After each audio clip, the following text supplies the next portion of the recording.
再来看教育部将召开私立高中以上学校退场审议会，针对云林县的私立大成上港财务恶化，有超过一半委员是同意讲来做专案辅导的学校，互因2档的时间来改善。学校是表示遗憾哦，也毋过强调讲，因会继续拍拼。云林私立大成上港目前学生数400多人，各13036人。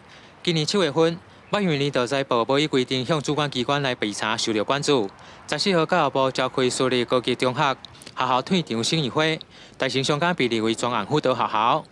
财务状况显著恶化，已有不能清偿债务之事实，或严重影响校务正常营运。那在场呢，经过出席委员1/2以上的同意，认定该校列为专辅学校。教育部国教署表示，依退场条例规定，会予学校2年的时间改善。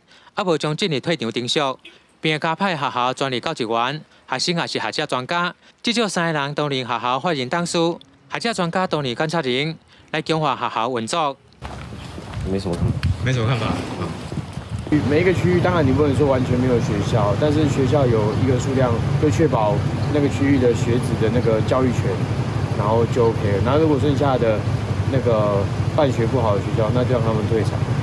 但大成上港面对被列为专辅的学校，无愿意对外说明，敢透过简单的文字回应，对教育部审议会决定表示遗憾，但共款会秉持着认真办学态度，继续办学。记者向为你报道。